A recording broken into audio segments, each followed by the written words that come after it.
Yeah, well, I think, I mean, it's kind of like everything else in business for sure, but also in life in general. I think it comes down to how intentional you are, and like I'm a big believer in like time blocking and all that kind of good stuff. So just like finding, setting aside the time very intentionally, saying, hey, Steve's birthday is on Friday or whatever. So over my lunch hour, I'm gonna run out and grab him this ice cream that he says he loves. It's gonna take me 15 minutes, so I'm gonna set aside an extra 15 minutes for lunch so I can go out and do that. And just being very intentional and thoughtful about those kind of things. Again, it just like you said, it's not a huge amount of effort, but it goes a long way to showing everybody that their effort is worthwhile. Yeah, absolutely. Absolutely. So something else I was kind of wondering too, because we were talking offline. You kind of mentioned it, when we were diving into your background a little bit, is how important like like you love like the business stuff, the sales things, but also a lot of the creativity. And like we were mentioning, you kind of found like a nice sweet spot where you got kind of both the sales business stuff and the creativity piece as well. So can you help me understand like a little bit more? How do you balance the two? And why do you think it's so important to have that creative aspect in the sales landscape today? Good question. How do I balance it? I think we all have like an innate skill of, Mm-hmm. balance, right? And it's not necessarily something that I consciously think of. Mm-hmm. Sometimes you need to be more rigid and sometimes you need to be more fluid and sometimes you need to stick to a specific process and sometimes you have more creative space. Sure. Um, I think also creative for me is two different things, right? There's like the creative of like expression of self, and then there's creative of finding an alternative way to solve a problem. So I Mm-hmm. think for me, that's what I really like about my job is, taking, looking at something and being able to find different ways of getting to my goal, right? Because everyone knows we have a process and we're taught the process and we know, we have to do A, B, C, and D. But sometimes there are so many um, things to be discovered if you just like zoom out um, and get a little creative. Yeah. Well, so I'm If that honestly makes I'm right any there with sense. you. Yeah, no, absolutely. Because like if anybody's listened to my show much, like I'm a really big believer in experimentation. Like one of Yeah, my favorite, kind of acronyms is ABE, always be experimenting. Because, totally. find like it's like A/B testing, right? Where Yeah, like in sales, like you can like obviously we kind of do like the same kind of thing. Like a lot of it can get kind of repetitive sometimes. So finding some new verbiage to try, or finding some like a new leave behind, or a new email type or something to send out to either prospects or current clientele to see, okay, what's getting me more traction, I think is really, really critical. And I know for me, like I'm kind of right there with you. Like I'm not a creative in the sense that like you're not going to find me, sitting on a hill at the sunrise painting the sunrise. Like that's not who I am. You're not going to find me doing that.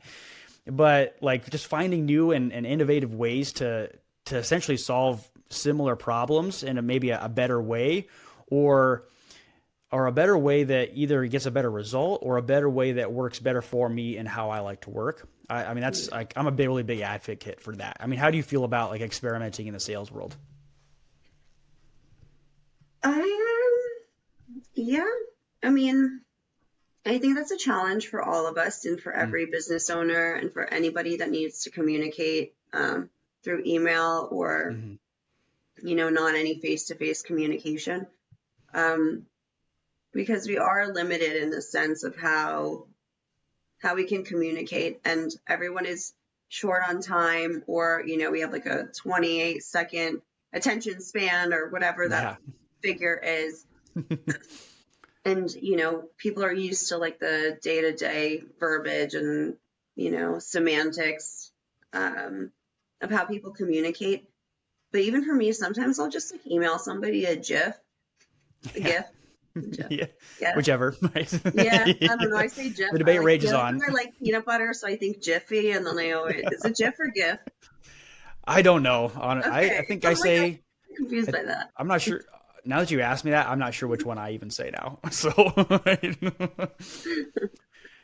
but Mm, yes, I love that. I mean, just sending like a meme really quick to somebody can be I mean, a great way to, just break the tension a little bit, break the day up a little bit more. Sometimes we don't really need words, and if somebody is, it's easy to like make a face at your colleague and express yourself, right? And Yes. like if it, and you're just like, or like whatever it might be. But then if I'm like really mad at a prospect who's not emailing me, I'll send them that like, that guy waiting, like with the Yeah. fingers on the thing. It's like, you get it, and people are busy, but also I'm waiting and I'm expecting for you to answer me soon. Yes. So, so it's just like being a human being, trying to be as much of a human being through the computer. Yeah, which I mean, like that. There's innately a where I get at a disadvantage with that because like if you're like texting, like anything that's like you said, like it's not face to face, you're gonna have like some struggle there because you can't get a tone out of an Yeah. email or a text, so you never really and I mean so, like everybody has stories of like I read this email this one way and I took it way sideways and now we have a problem, right? So Yeah. that's, I mean, 100%. A couple other questions here I got for you as we're kind of wrapping things up. But so, I mean, again, you've been like all over the world. As we said before, you've learned like a gazillion languages at this point. Do you feel like there's any like real defining, pivot point in your career at any point? Like, was it, leaving the U.S. For Israel for a while, or was it coming back to the U.S., or was there, something in between? Good question. I think for me, what gave me the most confidence was being able to succeed and overachieve during COVID. Mm-hmm. I was working for a company that was doing 3D and augmented reality instances at the time. Okay. Um, and I had joined them in November of 2019. And in January of 2020, we flew to NRF in New York because we weren't really doing any marketing at the time. It was, the three of us going after it.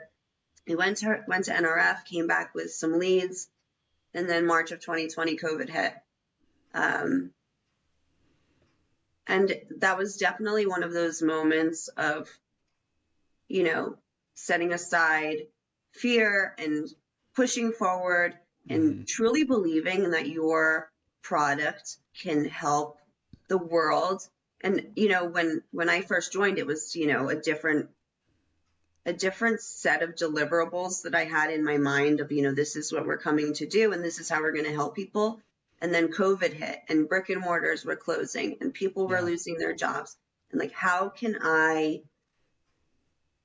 help save what's remaining in the States or, because in the States it really hit hard and they were closing.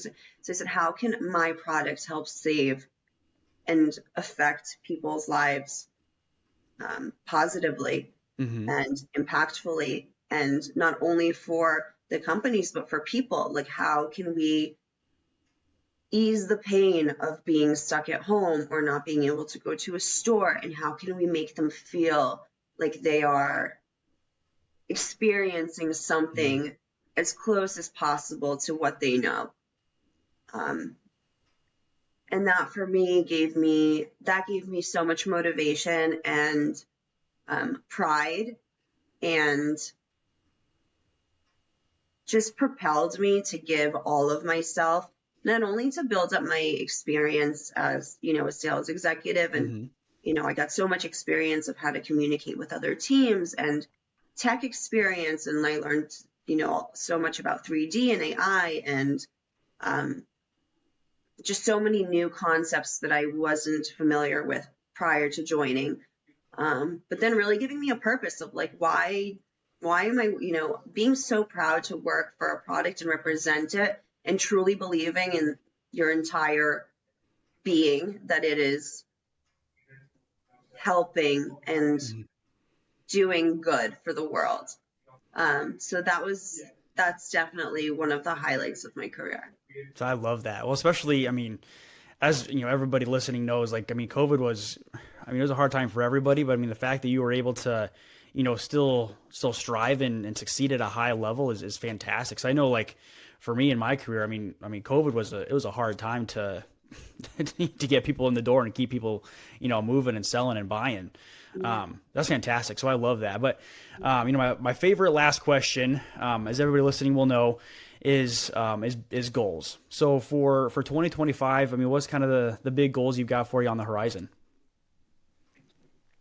Goals. Mm-hmm. I think my the one goal that I have for myself is to just continue to improve. Mm, Um, I'm not super granular, haven't thought about it in depth to define like a specific goal. Just to continue improving, to be better than I was yesterday, whether it's on a personal level or a professional level, um, and to just be honest with myself. mm. That's my forever goal. Yeah, well, and I mean, that can be a tricky one for a lot of people to be actually be honest with yourself and say, hey, you're doing really, really great today, or hey, maybe you're, struggling a little bit than you were yesterday, and finding that again, that intentionality and that grit to keep driving forward. I love that. Yeah, That's fantastic. thank you. So Nicole, yeah, thanks again for coming on. This was, I mean, a ton of fun. So thank you for joining us today. Thank you for having me. Yeah, is there what's the best place for folks to find you if they want to connect? Hit me up on LinkedIn. Let's chat and let's be friends. Don't be shy. And if there's any insight that I can offer you or any insight that you can offer me, I'm all ears. I love it. Well, I'll make sure to leave your LinkedIn in the show notes so people can find you super easy. But Nicole, thank you again for joining us, and everybody listening, we will see you guys next time.